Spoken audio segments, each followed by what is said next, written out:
Hey, everybody. Welcome to Feedback for the week of April 11th, 2011, or as I like to call it, the week that Adam got lost in a library referencing literary references that you will not understand. And so, unfortunately, I was the only person available to help out. Today, joining me on this illustrious telly-winning program, Da-da-da. Mr. Kevin Kelly. Hello. Hi, Hello. sir. Dana Benson. Hi. And somebody who showed up for X-Play a day early and was in makeup, so we dragged her into here, Miss Morgan Webb. I was tricked. I tell you, tricked. But she's here. Thank you guys for joining me. Obviously, I've been very nervous about doing this. I found out months ago that I was going to be doing this, and this is the elite team that I put together. Your training to paid help me off. through The this. Rocky shirt is very inspirational. Yeah, it's good. I'm not wearing pants, though, because Adam told me I should. Yes. Pretty standard Adam around the never office. does. Yeah, that's true. He doesn't. You never see that on TV. So let's get right into the news. The first item is actually something Morgan and I talked about yesterday a little bit. Huge news to most of the world, but apparently not so much to us. Morgan, something about Assassin's Creed and a location. Yeah, so the art director was just kind of idly speculating, hey, you know what I think would be cool? Maybe something in Asia, something in South America. And of course, people take this to mean Assassin's Creed's going in a totally new direction. It's totally going to be in South America, and this is amazing. I can't believe it. And this kind of thing actually really irritates me because I think that this is the reason why nobody ever wants to share any information. And you'll be talking to a developer and you'll be like, oh, what were some of the other ideas for locations? They're like, I'll never tell. Like, I was just making conversation at the appetizer tray, but never mind, I'm just kidding. You don't think the studio's like, oh my God, we got to get to work right now in South America and Asia right now. Well, I think, we all work in production, and you know, you guys cover a ton of stuff on the website, so you're constantly sending people out. And I know a lot of times, like, let's say Morgan and I really want to go to Japan. We usually were like, you know, it'd be really cool if we did this thing in Japan. And then enough people get excited about us speculating. I feel like this dude's like, I'd really like to spend a lot of next year in South America. So I'm just going to throw it out on my Facebook page, and maybe that'll happen. I That's mean, do you just so think he can expense the trip now. Exactly. I mean, do you think maybe there's a little bit of that, too? Because this is literally, he's an art director. He's a guy who's going to probably go out and take a ton of pictures. And so he's like, where do I really want to take pictures this year? How about here? I mean, do you think maybe, Dana, you think maybe that's kind of part of it? It's more of a personal thing here? I think so. I think it's probably just him musing about, you know, places that he thinks it would be interesting to see the game set. I don't think there's anything really specific here that we should, you know, kind of use as a basis to, you know, make suggestions about the next game. So, I mean, he could, you know, who knows? Tomorrow he might talk to someone different and say two completely different places. Right. I do like how they're just two entirely separate continents. I know. It's That's what I'm saying. I think not specific at They're all. so similar. I feel like he's getting married in November, and he's like, honey, the honeymoon's going to be free. Yeah. What do you Where want, do you- Asia or South America? I love the end of his quote. He says, in the next few months, you will truly experience more details. I can't wait to experience those details. I Does that love mean that he's going to show up at your detail. house Yes. and tell you in person? Like, that's when you It's really a whole get it. experience. But this kind of does bring up an interesting thing, and I know, Morgan, you were really, really, really a big fan of the Assassin's Creed series. If they go in either direction with those particular continents, it's a drastic departure from the setting of the other games. How does the game change, I guess, if it enters, you know, this completely different area of the world? I mean, we definitely have to have a new character. I like Ezio. I like the characters that they've created, and they've obviously shot some live action stuff around that, so they obviously are invested in those characters. You want something with some verticality, which kind of limits the time periods and that kind of thing. I don't know what you guys think about the modern parts of Assassins. They were my least favorite. I'd have to agree with that. Yeah. It was cool when they bled over. That was really interesting in Brotherhood. But yeah, I'm kind of tired of Italy. You know, I mean, I love those. It's beautiful. The games are beautiful. But yeah, I wanted to move on to some. And Asia feels like it'd be cooler than South America in this time period. There's so many games set in Asia because a lot of games come out of Yeah. Japan. I'm not really What? interested in samurai swords or anything like that. I feel like I've played that game so many times. And then you wonder what in South America has the verticality to really sustain a game like that. I mean, I think it'd be kind of cool to see, insert new main character here, running through a favela. I mean, there is a lot in that particular area. I think there's a lot of, because the verticality is there in that there's 5 billion houses on a half a mile stretch going like this, and that'd be cool. But outside of those kind of poverty ravaged areas, I don't really see South America being a solid choice for this. But you know, who knows? Again, this I is guess probably there's just some like dude. the cliff. There's some of the cliff cities, which could be cool. Yeah. And if they don't add the history, it would be much easier for them because they could just make it up wholesale Yeah. versus having to do all that research. Well, given Ubisoft's French roots, I'm surprised they haven't thought about going to France back in the period. Like, keep it a foreign language so you have that foreign element, but That's a that'd good be kind of idea. neat. Yeah. And in keeping with the theme of what this guy said, I'd like to start shooting X-Play on the moon. So if you guys at home can get excited about that, we may be able to make that happen. Start tweeting? Yeah, start tweeting about it. We might be able to make that And happen. send us cash because that's going to be expensive. Yeah. Now, Kevin, this is the next story is kind of interesting in that, in a lot of ways, this game has already had a release quite a few times. It's been out for quite some time, but officially, officially, Minecraft finally has a release date. Yeah, what it does that feels mean weird, doesn't exactly? it? To me, it doesn't mean anything. I mean, the guy's already made a fortune. This game has made $33 million, and he's been selling an alpha version of the game, and that's a lot of money for a game that you're just kind of casually like, all right, it's not out yet, but here you guys can preview it for $10. Yeah, here, have fun with it. But it's coming out on 11/11/11, which is the same date as Skyrim, which is going to be a gigantic game. Yes. There's a 1.5 update to the game this week. The game's getting weather elements. Sadly, still no lightsabers. Sign me up. I do I'm love a excited. weather element. Because zombies and thunderstorms are exciting. So go together. Yeah. So to go together. But what amazes me about Minecraft is seeing all those videos, people creating stuff. It's a beautiful game. People are getting so creative in there. But yeah, the release date sort of feels like a tacked on afterthought a little bit. Right. And I wonder if that's really going to affect his bottom line. Is he going to make $66 million now? Or are we going to buy it again? Do you get bonuses? We're going to have to find out between now and 11/11/11. Yeah. I think I'm going to be busy that day, so it doesn't matter. Yeah, Yeah, me too. I'm going to be fighting dragons. You're on going to be cliff and stuff. Skyrimming? Yeah, man. Wait, what is that? Yes, I will. Yes, I will. Now, Dana, Skyrimming, I think yes. it's kind of interesting, in that we saw at the DICE Awards this year, we saw Angry Birds cleaned up, right? And the big talk really was that this tiny little game was up against Red Dead Redemption and Mass Effect 2 as Game of the Year contender. Didn't win, though. It did not win, of course, because it is a smaller game. But what we saw is that this guy actually did clean up, and he won quite a few awards. And they've released Angry Birds Rio, which is essentially Angry Birds but reskinned in South America. Maybe this guy wants to go to Rio. I don't know. Good idea. Yeah, I know. I see a theme here. But anyway, and he's making all this money all over again, basically. Do you kind of see Minecraft doing the same thing? Because as Kevin said, the game is out and it is playable, and it has been. A dude built the Starship Enterprise, for God's sake. Like it's an actual game, and everything is there to make it a functional game. So, is this kind of just like Kevin said, another way to make more money? Is this the Minecraft Rio of this particular game? I don't know. I think time will tell. Like Kevin said, we have to wait until November 11th to see what comes with this, because there may be, a complete overhaul of the game, at which point, yeah, it's worth giving it a proper release date. And, when he made it, he probably didn't think this is going to take the internet by storm. Like, I've really got something here. He thought, I'm going to make a playground that's fun for, people to experiment with. And it really took off. So, he may be approaching it more from a business point of view. He may be trying to segue into the industry proper, and he feels like this is the best way to do it. And Morgan, we saw, with Angry Birds, especially over at the awards this year, it's downloadable games or apps in particular have become a viable kind of business model at this point. Do we see something like Minecraft? I mean, this dude, like Kevin said, made $30-something so million, much money. right? So do we start to see these types of games like last year and even into this year? A lot of people are talking about downloadable content, downloadable games. That's where the business is made. And what we're seeing in a lot of places is that games are now free, and then they're charging, like Farmville and Cityville, they're charging for additions. Are we going to see games like Minecraft, do you think, coming out where it's like, I'm going to alpha this for a year, get people really excited about it, and then I'm going to make a ton of money? I think that's kind of a special situation, and part of it is because it was such a new industry, and that's why everybody was kind of doing these land grabs. But I think we're going to see it sort of move into a more traditional space where you have traditional release dates and you have traditional releases. I think that was sort of a fluke in a new space. Yeah.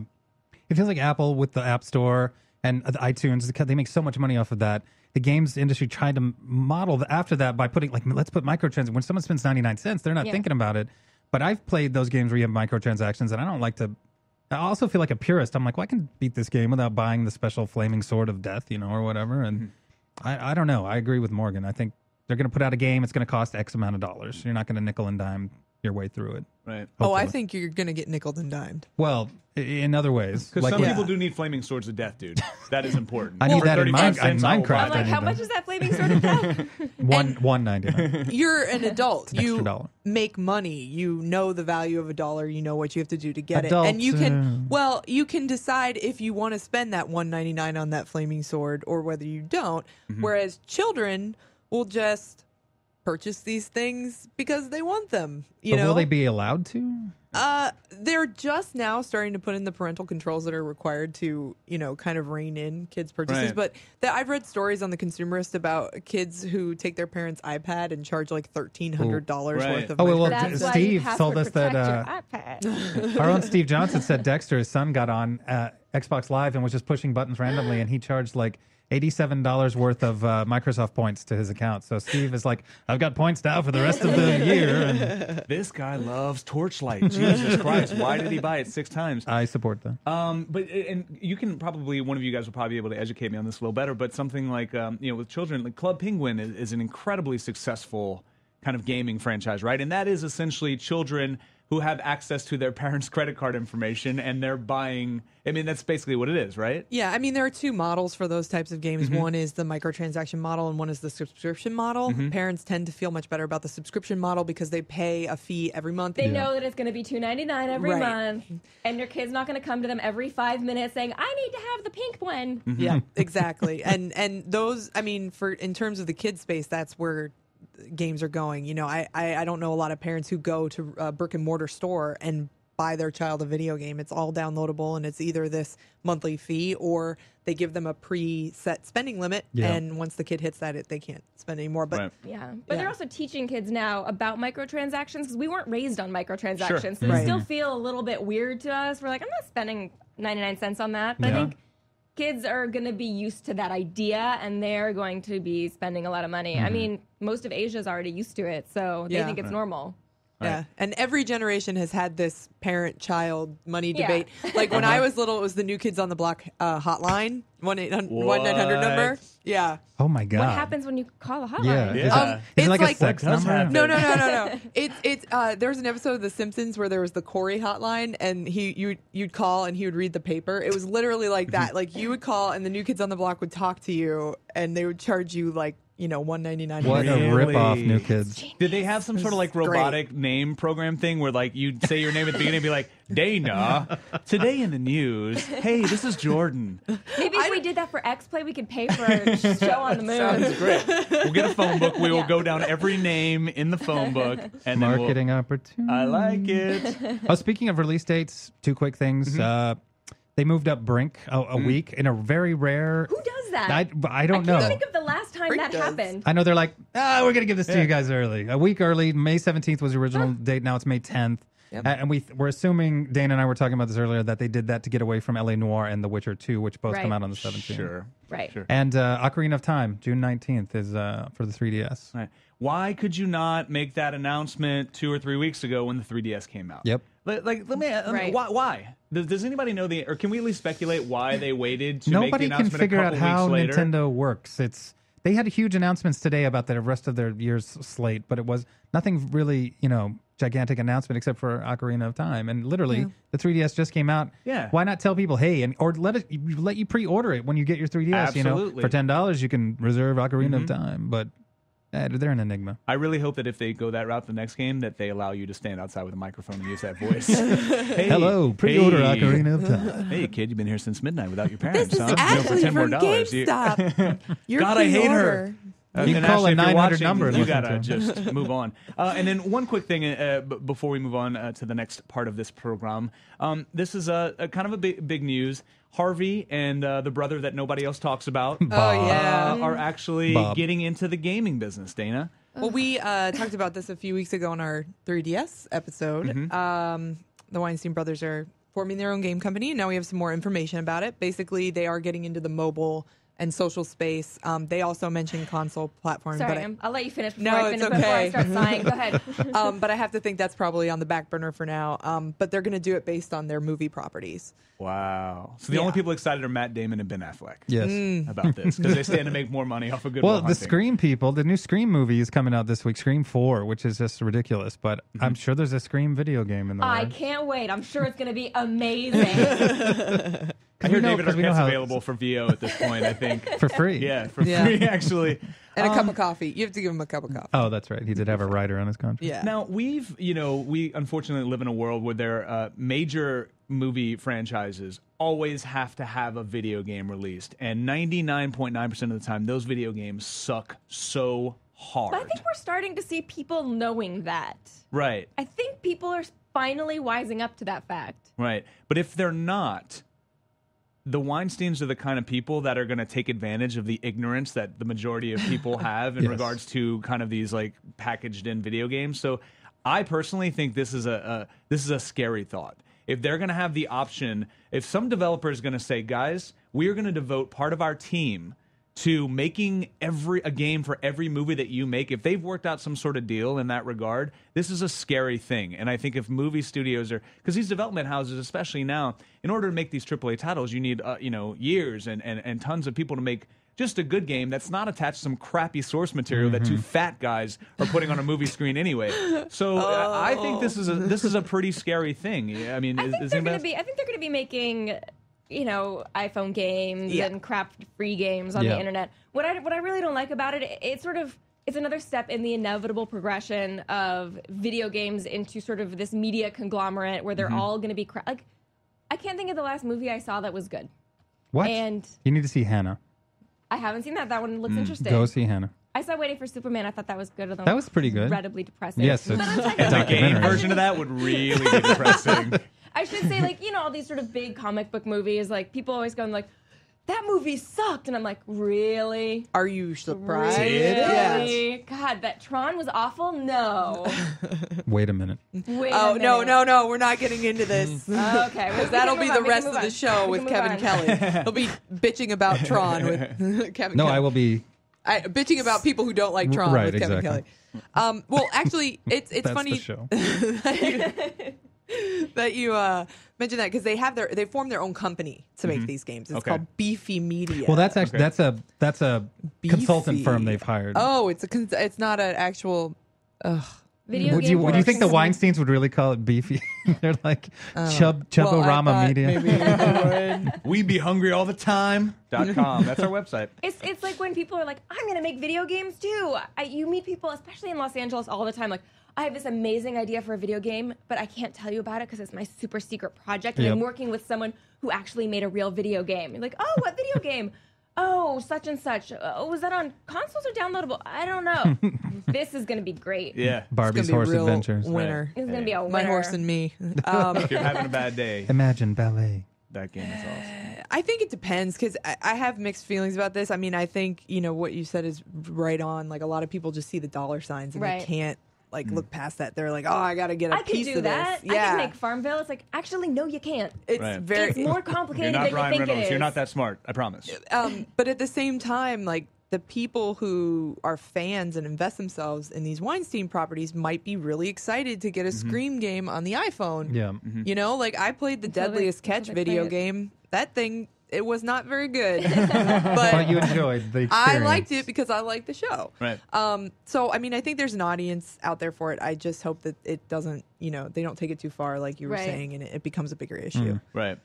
One can hope maybe they're just the games become expansions of the properties. Exactly. I'd probably play like some sort of like Scream ARG on my phone. I would totally get into. That would be it. cool. I mean, Sure. I like the movies and that'd be kind of cool. But if they're gonna put out $60 versions of things, which of course they're gonna, even though they might say we're gonna make small things right now, social product. No, those dudes want to make money and they've always been about money. They're and thinking MMO. They are definitely thinking. The Scream MMO. Yeah, Shakespeare in Love, the MMO. There you go. That's a scary thing. Let's move on to happy things. Okay. Now, Captivate, Capcom's big event, actually happened last week. I know that you guys, G4TV.com, had somebody down there covering everything. Yep. We had one of our producers out there as well. We'll be rolling Who out came back some very stuff. tan. Did you notice? Yeah. Really? It's the Yes. Asia South America thing where are you really working? Did you really want to make an Assassin's Creed there? He is so tan right now. It's funny. But Capcom actually, they had a good year last year. Obviously, a lot of it had to do with fighting properties that had already been making money for them. But they had a good year last year, and they actually had some pretty surprising announcements and some very interesting properties they brought to the table. Kevin, why don't you start off talking about some of the stuff they have? Yeah, they kind of they had a big event in Miami. They really announced a ton of stuff. Some new games that we didn't know about at all. They had been talking about a game called DD, which we found out is now Dragon's Dogma.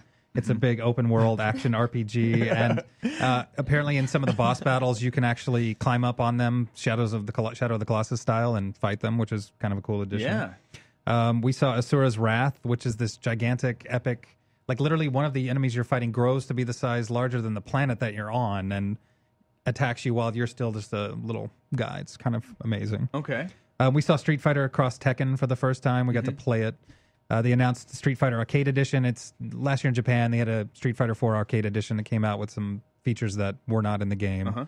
That's going to be coming via DLC for consoles. We got to look at Raccoon City, Resident Evil Raccoon City, Operation Raccoon City for the first time. Mercenaries 3D, the Resident Evil game for the 3DS. And Dead Rising 2, they announced another Dead Rising 2. I assume this is another DLC like Case Zero or Case West was. Yeah, those were the two. Right. Dead Rising 2 off the record. And it's Frank West again. You're back in the photographer role, right. and he You're gets in a hiding wrestling secrets. ring. Yeah. Okay.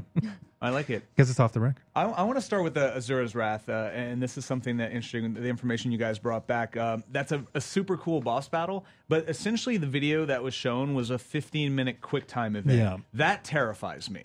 I don't know about you guys, but I mean, QuickTime events are pretty cool. But 15, if you're going to bring one thing to showcase what it is you're doing on a game, and you bring a QuickTime event, that's a pretty scary thing to me. However, it was balanced out by kind of Bayonetta-style gameplay, which in and of itself is pretty badass. But you brought a QuickTime event. So what does that mean, you think, about what this game's actually going to be like? Dana, what do you think? Well, I think it could go one of two ways. Either that's the most impressive thing that they had ready and they wanted to come out of the gate with something that would make you say, wow, that looked really cool. And maybe you wouldn't so much focus on the mechanics of it. It would be more the look of it. Or it means we've made a game that doesn't have a lot of substance, and here's something pretty to look at. Right. I think it might be a little too early to tell, but Yeah, and they probably just don't have that much at this time, and it looks good, and that's what they've worked on. We can hope that's what the situation is. Right. Yeah, I remember when Fingers games crossed. like what was the PlayStation 3 launch title with the girl with red hair and the swords, Heavenly Sword? Sword. yeah. Heavenly That Sword. was a lot. When they first showed that to us, it was a lot of QuickTime events. I mean, there was some fighting, but then you'd have to XXXXX triangle, and you're like, okay, is that exciting? Yeah. Oh, God of War with a chick. Yeah, Sweet. exactly. Which is what everybody called it. It's Yeah. exactly what it looked like. Yeah. And it turns out it was just that game was about 4 minutes long, so that's really all they had. But you could use the six No, it axis was like to an control hour. things, and that was Ugh, fun. where did that go? Oh, Lord. My That- wrists that and my went to sanity. move. Thank you for losing that particular game mechanic. Now, Dragon's Dogma. Morgan has a problem with the it's title. The worst name ever. I mean, maybe the dragon finds religion, and that's what it's about. And That would be amazing. He's trying to Is Kevin Smith writing understand the this? rules of the religion. Exactly. I like that idea. Yes, it's really just a dry game. You're memorizing certain prescriptions and that kind of thing. Publishing your manifesto. But, So we'll see. Personally, I like anything with dragons, so I'm excited. Yeah, and both Ben and the guy that you guys had down there playing actually really enjoyed the game, although they did say that they hated the title. So I think that's across the board. People were probably like, "What? Why would you?" Yeah, Capcom's Seth Killian apparently came to our guy Adam Rosenberg, and he said, "Well, what do you think about what if you could change one thing about it? What would you change?" He's like, "The name has got to go." And Yeah. Seth's like, "No, we've been hearing that." So Yeah. I don't know if that means they're going to do anything. It might be locked in at this point. Although but we kept telling Nintendo that they shouldn't call it the Wii, and that didn't help at all. back to the Dolphin. Weren't they calling it the Dolphin at one point? Yeah, and they had another. There were all these The Revolution. the Revolution. The Revolution, That was a really yeah. good one because they're Sounds bold good. like that. Revolution We're just is going good. to change everything that you think about video games. And Dana, one of my favorite things that you guys did on G4TV.com. Probably this year is when you and Mike Delonzo took all the 3DS instructions basically and basically translated them. And so I want to ask you about the Resident Evil 3DS game, since I don't even know if you're the expert, but in my heart you are because of the stuff that you did. So what do you think of the the 3DS Resident Evil game? Well, I'm an expert on Nintendogs, so if anybody wants to talk about that at length, we can do that after. But I think, I think you have to ask the question, is the world a little Resident Evil'd out at this point? Has that ever stopped a video game company? No, not at all. Koei. We gave Dynasty Warriors 7-3. I know. Anyway, Agree. good job, right? It's not We're bad. all very, very shocked. It's moving up. Yeah, It's yeah. moving up. You know what they say? The learning curve is usually 7 or 8 games before you can finally. Here they go. That is kind of the industry Proved standard. out. So yeah. I think when you're looking at Mercenaries, you have to look at, okay, is this game going to bring more to the table than just the 3D element? Because now that we've had some hands-on time with the 3DS, the 3D is cool, but it's not game changing. It's a neat little feature. But I guess what was really interesting about this game at Captivate was the multiplayer. That was Raccoon City. Raccoon Oh, that was City. Raccoon City. Yep. I'm sorry. Mercenaries, he said the most interesting It's thing a was the great controls. setting and the controls. Yeah, he loved the touch screen. You can tap to change your weapon. You can tap to heal yourself. Yeah. Before in Resident Evil games, you had to go into your boring menu systems to Right. combine plants and eat green herbs and stuff like that. And now you could just ding. And so he said it was very suited. It's arcadey. It's very suited to a handheld. So. But Well, as long was as they it- tried to actually make it suited to the handheld, because a lot of times with these bigger games on the handheld, they just try to copy it onto the handheld, and it just doesn't. Yeah, It's never a exactly. satisfying Yeah. experience. It never works quite right. Right. But did he say anything at all about? Obviously, they designed it with the handheld in mind, which I appreciate. But did they design it with anything with the 3D in mind, or is that going to be an afterthought, like a Clash of the Titans type, game where it's like, oh, this is a cool game for handheld, but now we have a slider to work with, so let's put zombies in the I background. kind of hope developers are starting to just not rely on that 3DS. All the 3DS games that we reviewed, we all had better time sliding it down to 2D. Yeah. I mean, you just couldn't get that sweet spot to stay sweet. You eventually move your head, and then you're like, I'm seeing double. I have to adjust the slider and move my head back. But this is a first-person shooter view, so it's going to have that pop out. Adam said there's they do kind of play up the 3D element of it. Okay. Well, I think, there'll definitely be an element of depth. I don't know how much of an element of 3 dimensions there'll be. I don't think they're going to have things flying at your Well, because they know face. that people are going to turn the slider down, so they can't make it the gameplay dependent Yeah, on exactly. anything 3D. Especially for children under 6, it could ruin your vision, or children under 12, or whatever it says. Like, oh, man. That's terrifying, by Which- the way, that there's a product in store shelves that continues to be sold. It's like, if you're under 6, your child may die. So you might want to They're hold not off. going to die. They're just going to be blind and cross-eyed. They're going to die inside. You know how hard it is to be blind and cross-eyed as an 8th grader? That's got to be terrifying, man. And then the last thing, Morgan, before we move on, the Street Fighter Cross Tekken. Now, we've seen, obviously, Marvel vs. Capcom, people were very excited about, mainly because of the properties involved. I think Marvel, Right. and by the way, it's an amazing fighting game. And if you're not, I'm not the biggest fighting game fan in the world. I absolutely love Marvel vs. Capcom. So if you haven't played because it, you're because I'm the big comic book Because guy. you like the comic books, Right. whereas I am not particularly attached to any of the properties, so I was like, It's kind of whatever. But if you're not really into fighting games, it's arguably the most accessible fighting game in the history of fighting games. I think. I got right into it. And Matt Kyle that's a bold says, statement. We're gonna have to. We're I'm gonna telling you, get some mail man. about Let's do some that. research on Matt Kyle is obviously our expert, and I sat down with him for 10 minutes, and then I went online and actually started beating people online. I was like, wow, it is kind of that easy to get into. But Street Fighter Cross Tekken, this isn't necessarily about the properties. Those are both great fighting games. Yeah. And now we've seen them combined for the first time. And I know people aren't going to be looking at it like, oh, I get to play as Sentinel or as Iron Man. People are like, Tekken better play like Tekken, and Street Fighter better play like Street Fighter. So what is kind of the word that you guys got from your guy down there? Well, they're doing an interesting thing. The developers they're putting in the classic, Capcom controls 6 buttons. But with Tekken, you've used 4 buttons with Tekken for your attacks. So they've done 2 things. They've kept those 4 button attacks in, so purists will be like, oh, great, I don't have to change how I've played Tekken for all these years.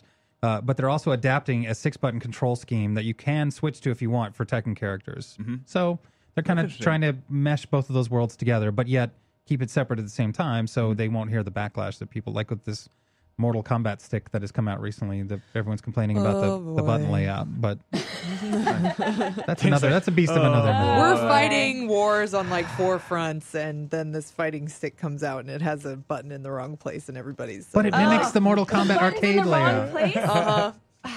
Yeah, you have to use your thumb. Heavy sighs from the lost female Morgan. contingent today. We just lost Morgan. Great. We were on such a roll with her emotionally, and then you talk about the damn She's- button in the wrong she's- place. I'm done. Out the door and on the way to the moon already. Wrong button layout. I think he said ultimately it's going to feel most similar to Street Fighter 4 when you see it and when you play it, but not that that's a bad thing. It's Sure. been doing well, so. Right, I agree. Great news segment, guys. I felt good about that. I feel Thank good, you. too. Thank you for moving You did a through that with me. fantastic job, Well, by thank the you way. very Blair. much. Basically, all I did was read every single thing that had a hyphen in front of it, which is super easy to do. Let's move on to the game of the week. SOCOM 4. Now, full disclosure, I only had about an hour and a half with it yesterday because some of you were playing our copies over the weekend. But I actually went into it not very enthusiastic about playing kind of another military shooter. I gotta say, though, I was pleasantly surprised. Surprisingly fun, right? Surprisingly fun. And again, I don't know if the things that I enjoyed would potentially get old over time, but I'll say a couple things right off the bat. It's a gorgeous game. It looks great. It's a beautiful game. The AI on your team is really, really smart, and you can appreciate how smart it is if you play another squad-based shooter where you're ordering your troops around and they don't do what you want them to do. The AI is super smart in this game, and I actually really enjoyed the voice acting, although I felt like it was a little reliant, at least at the beginning of the game, on cutscenes. I really enjoyed the acting. I thought like the actors actually gave about what they were saying, and They were good. They were engaged. I have to take a little bit of an issue to the fact that we have the same protagonist we've had in every random gruff white dude with a mysterious past. He's Yeah. a rebel. It's Yeah. hard to be white and American in wartime. Yeah, because you're already on the front line right away. And you have secrets to keep. No. You got secrets to keep. He looks a little Nathan Drakey, I noticed. Oh, He's I mean, slightly I was Nathan like Drakey. Nathan Drake, Frank West, Yeah. Right. Yeah. the guy Yeah. from Infamous. Both yeah. the I will guy from agree that Bullstorm, Yeah, the we character can- design was a little lacking, and then And we have the sassy Korean rebel girl, sultry, who maybe at some point maybe they'll hook up, but I don't know because this war. And they got other It's things war, on man. their War mind. as hell. She's But there's trying some to protect sexy her banter. squad. Yeah. I also like how these military uniforms for women in video games are always designed like Kim Kardashian is the Yes. soldier. Like it's She- like she tiny, had tiny, a- bam. She had It's a little band distraction going technique. on. Yeah. It's a distraction technique. And we watched her walk away many a time. Yep, slowly. But I mean, I thought the AI was. They do listen to your commands a little too well. There would be many times I would be pinned in a corner, looking over, trying to shoot. There's like 15 guys shooting at me, and I'm like, "Hey, back on me!" And they're all suddenly right there with you, and you're like, "Okay, not right on me." Exactly. And you're like, "Move over, Bob."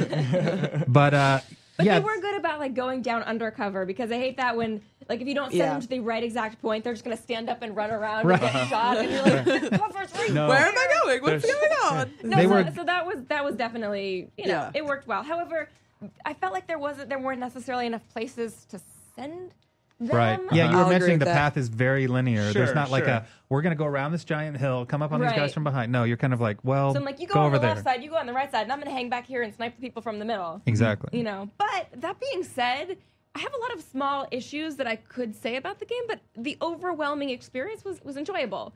So sometimes you have to be like, I shouldn't like this game because I can't jump over that barrier, and I should be able to because I can jump over that thing over there, and I Yeah. have 7 little like level design issues, but I was kind of having fun. So Yeah. Yeah. And I thought something interesting that they brought to the table, and I know it's kind of been done in games before, but I felt like in this game it was really, really usable. Your squad, you have like the blue team and the gold team, and they all have the gruff leader, and then the noob who's following behind them, who will eventually get killed. And yeah. Oh, 1 second, shut up, Carmine. But I thought, like you had a team who was like kind of heavy weapon specialist, and then you had another team who was like kind of the sniper assassin Yeah. thing. Yeah. And if you didn't use them the way that they were described, they actually didn't function properly. Like I was like, heavy weapons, you got a machine gun, bro. You can shoot somebody from 500 yards away. No, you can't. Apparently, heavy weapon specialist Wildly means, inaccurate, yeah. get up close. But the one thing that I didn't get a chance to get my hands on, I think the thing that really the SOCOM franchise was founded on, the multiplayer. Right. I mean, the PS2 was essentially the first kind of online multiplayer game that people really got into as far as like war games are concerned. So did any of you guys get your hands on the multiplayer, and what was the experience like? It's actually great. I mean, it's ironic because Homefront had such a bad campaign or a short campaign that was bad, but the multiplayer was great. Same thing with this. SOCOM, I thought the campaign was actually pretty good, except for a little too much reliance on scripted events. Sure. You have to trigger something a lot of times. But the multiplayer in this was great, and you can work in squads just like you do in the game. You're not, quite issuing commands like you do in that, obviously with the real people. But it was, I thought it was a great experience. It was good multiplayer, solid. And we gave it a 4 out of 5. Yep. Yes. Which is a pretty good score That's a good considering score. It's a good score. in general, but considering the kind of like I don't want to say the oversaturation of military shooters on the market, but Right. the oversaturation of military shooters on the market. That's a phenomenal score for a game that doesn't have Call of Duty : in front of it. So Dana, do you agree with the score? Do you feel like it's a 4 out of 5? Yeah, I do. I mean, I feel I'm in agreement with everyone here. It's surprisingly fun. You hear another SOCOM game and you're like, oh no. Yeah. You're like, don't make me review it. Don't make me do the review. Don't make me do the review. Yeah, but this one, you can tell they really took their time and really thought about some of the features that they needed to improve, and they brought those to the table. And even though I have minor gripes, like Morgan and like Kevin, I think overall it's a great experience. Yeah, when you can go through an entire level without firing a shot yourself, you're just telling your squad mates what to do, and they clear everything out. That's kind of cool. Yeah. And I would assume, like, if I were to ever go to war, that's exactly how I'd want to fight. Yeah. I wanna Guys, get I'll stay in behind the a car, basement. Just gonna hang back over here. You Don't worry guys. about it. From the bridge, the and then vantage just hold point. a right D-pad. Kevin over there. Dana, you're gonna go over there. That's how I'd like to fight my war. But you know what I missed? Remember the old SOCOM on the PS2 when you had the headset and you could talk and issue commands? Why didn't they not bring that back? I would love to be able to just issue commands through my Bluetooth earwig. Are we sure that's not in the game? You can direct the audio from your fire team to your headset, but you can hear them. I couldn't find an option for voice controls. Was it in the review? I don't know, but they did send I us don't a think Adam's Bluetooth anything. headset.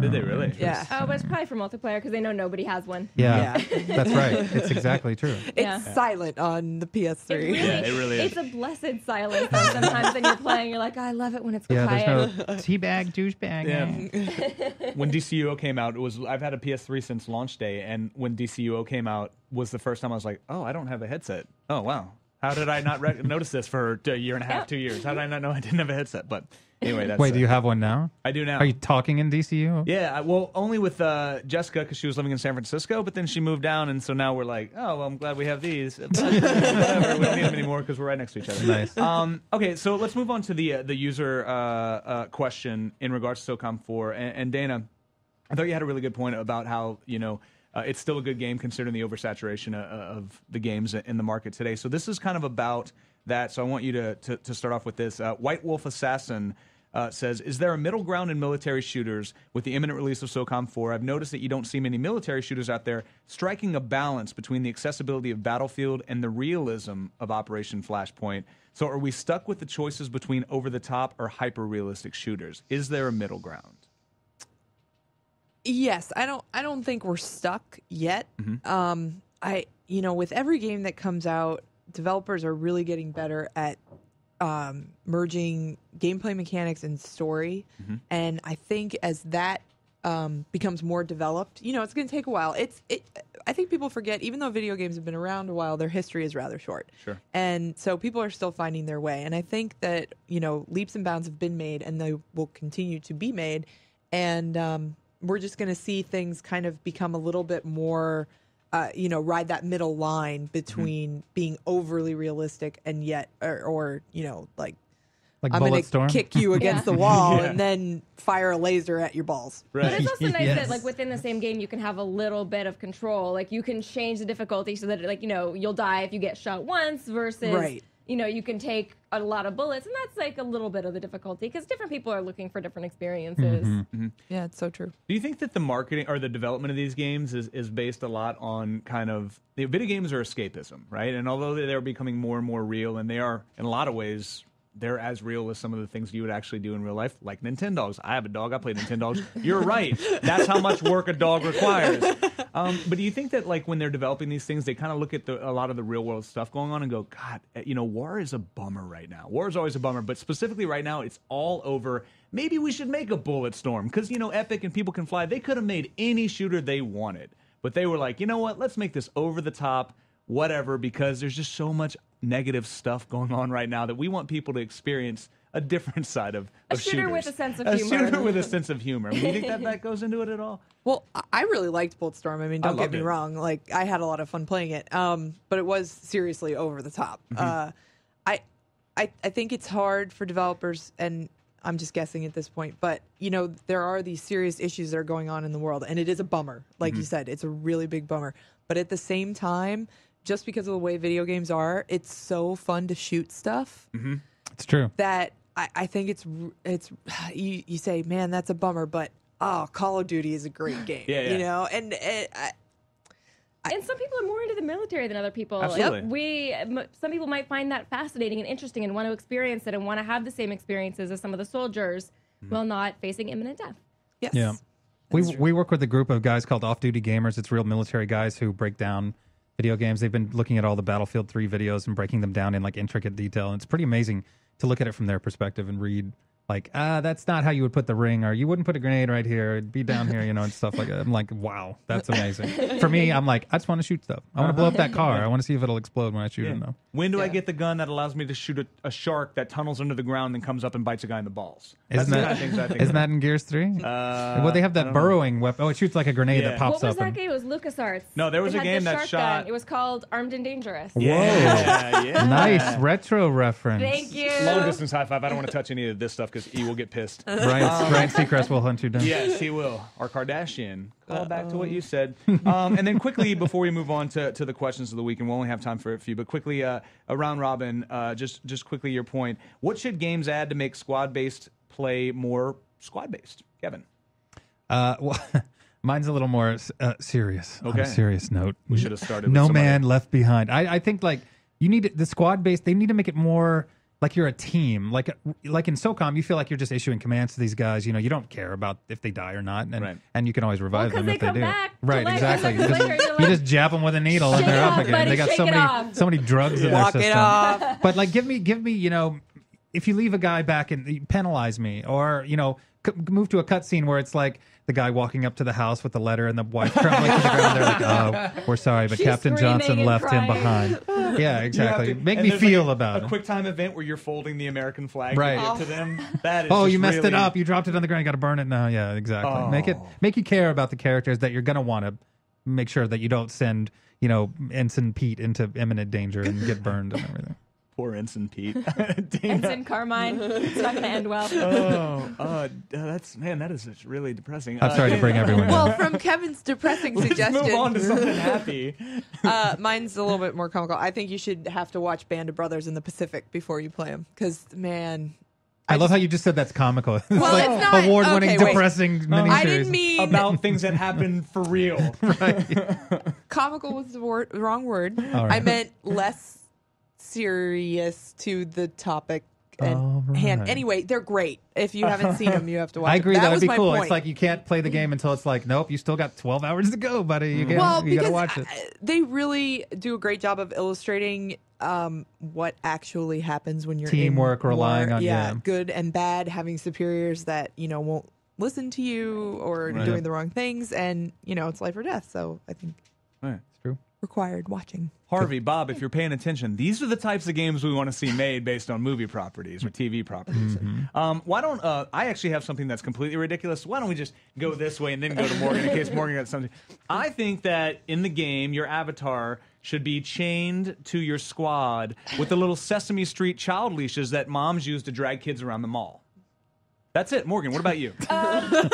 I like that idea. I think SOCOM more specifically, I was hoping for a little more strategy, a little bit more flanking, that kind of thing, and maybe having some vantage point where you can actually see what people are doing, maybe from the mini map or something like that, so you can actually think about having a little more strategy versus you go here, you're a little bit behind, and then I'll be in the middle, hiding behind this log. Right.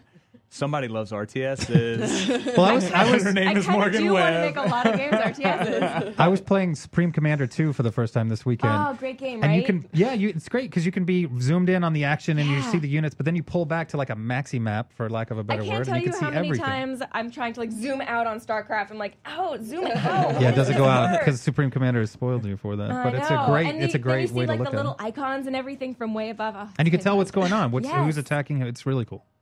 The mini map in SOCOM 4 is a little lacking. Yeah. Very much so. And they established that you have a mini map in the first 3 minutes of the game, so you're like, oh, this is going to be a big part of the game, and then you never use Yeah, it. You never you use never- it. Ever, Because ever you look again. at it and you're like, that doesn't actually relate very closely to what I'm Sure. seeing No. right here. Sure. It says village right here. I'm like, well, I know I'm in a village. I got that. But sometimes you just need to be Thank you. aware People are that shooting at me 40 from clicks houses. off are trees. No, They it's just good want you know. to know that there's things that exist outside of where you're. Okay, moving on to the questions of the week, which should be named opinions of the week, because I'm sure there's a question in some of these, but paragraphs, people. Wow. Paragraphs of things that you write. You want him to be like, what's your favorite color? Yes. Yeah. So, unfortunately, we've got Blue. 3 here, but with time and the fact that they're super long, we're only going to be able to use one. This is my favorite one from Kiss the Blood BD. I don't know. Sure. I'm not sure what the BD is. Yeah, I'm sure I want to know. Says, I recently finished Red Dead Redemption. I absolutely love the game, but I'll probably never play it through again. But a game like Mass Effect 2, which I love equally, I've already played through 3 times. Replayability is almost always addressed when critiquing games, but does a great game have to be one you want to play over and over? Or is there something beautiful about a game that you can play once and feel satisfied with it? I got to say, I think that's a phenomenal question. I think that is, it brings to light a lot of what people like us who play a lot of games for a living, or on the other side of things, people that pay $65, $70 for a game. One of the things they always address is replayability. Personally, I put 50-something, 60 hours into Red Dead Redemption. I loved it. I never want to play it again, and that is not a bad thing. No, I mean, had I a think great time with it, and I'm good with that. We're looking at basically 2 different types of games, and I think that they're both great. Red Dead Redemption, which is taking you on one storyline, versus Mass Effect, which is offering multiple storylines and different events that will happen whether or not you trigger a certain, you're good or evil or whatever. So I think that they're both good, and I don't want to disparage Red Dead Redemption for taking you through a specific story. I think that's a great thing. Right. But, you don't want to watch every movie over again. Sure. Like, that The you've Matrix seen. could have ended with Matrix 1. We didn't need Reloaded or Revisited. In or my whatever. head, it does. Really? Yeah. In your head. In my head, it Not does. in reality. Not in reality. The movies Note to self. prove that out. Yeah. And I agree with you. I think that, there's a lot of experiences that can only need to be played once. I think probably a lot of people focus on, and we're very fortunate to be able to play a lot of things that we don't have to pay for. We may have to wait a little bit longer because we've only got 1 or 2 copies that line around the office, but I think what it boils down to, the general consumer, is like, I'm paying a decent amount of money for games, although we have established both on the website and on XPlay that games actually were more expensive back in the day than they are Right. now. But, a lot of people, I think, are like, I'm spending a lot of money on this game. I need to be able to play this for the rest of my life. But people, you're not going to like strawberry yogurt 5 years from now if you eat it every day. Your taste changed and things change. So personally, again, I think that we are talking about 2 types of gamers. But Dana, what do you think about that? What kind of game would you rather have? An amazing single play only experience, or a game that's fairly average, but you can go a bunch of different ways and maybe play it longer? Well, I mean, for me personally, I thought Red Dead Redemption was incredible, and I didn't think it should be any different. I appreciate the way that Mass Effect is. It's not my kind of game. I mean, I played it and I liked it, but it's not something that I really got into. But I know those people who get really excited about it, and that's awesome because they like exploring all of the different possibilities. But for me, I'm a story person, so Red Dead Redemption was like it. Right. It was like the greatest thing that I'd ever played because the story was just so well told, and I didn't feel like I needed, an alternate explanation for anything. And I think that was the way that it was designed to be.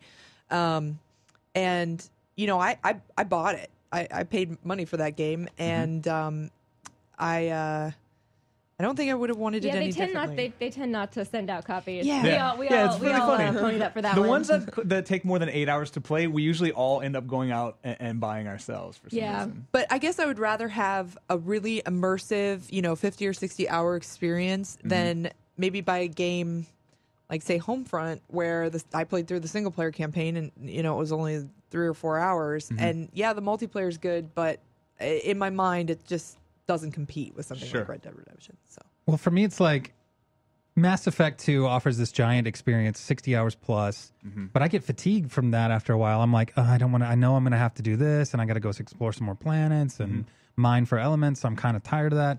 I want to jump into something else that's short and easy. And I remember back, another part of it is kind of game fatigue in general. Like, there's so many games out nowadays. I remember when I was back in college and like Riven came out, and I bought Riven, and I'm like, this is an amazing game. And I played it many times, even though the ending is always the same.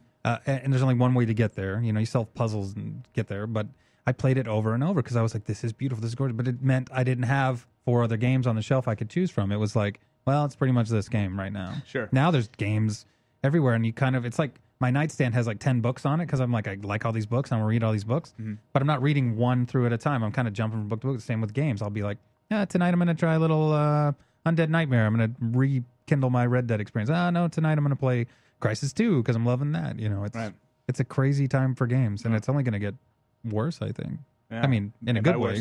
Worse, but more games is always a good thing. I think it's interesting you brought up books because I think a lot of our experiences and mine in particular, like if I'm reading a great book and the author is taking me on that journey, he's holding my hand through his story. But I'm okay with that if it's an amazing story. And it was kind of the same thing with Red Dead. And I'm not taking anything away from Mass Effect 2. I know when we did all the voting, like Mass Effect, I voted for Mass Effect 2 as Game of the Year. I liked it more than Red Dead. I like the options, but the fact that somebody basically picked me up in their arms and carried me on a story that they crafted, and this is how I picture things. Okay, somebody from Rockstar actually cradling me. And we all know they're not the nicest people in the world, so that makes more sense to have them do it in my brain. But I think as long as they're taking you on a great story, then it's okay if you don't really have to play it again. And that's Who says Blair can't make literary references? That's right. no. Take that, Adam. Yeah, Moby Dick. But on that note, thank you guys so much. Oh, I want to remind everyone, last week, He's a this is the whale. last week for Video Game Deathmatch. Oh. Get in there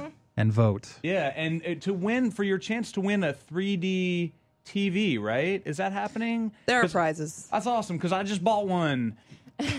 And I didn't know that all I had to do was vote. So there's that going on. So yeah, guys, go and vote. And thank you guys so much for joining me here today. And I don't know how to end. You just walk away with a single tear. Yeah. Okay, bye. Hello there. I'm Adam Sessler, host of X-Play, editor-in-chief at G4TV.com. I talk a lot about video games, and sometimes a camera is in front of me when I'm doing that. We call that Sessler's Soapbox. It takes about 2 minutes of your time, but trust me, you will hear invective and joy, and probably a lot of rude things like you've never heard before in the context of video games. I do it for you, so you should check it out. It's up every Tuesday on G4TV.com.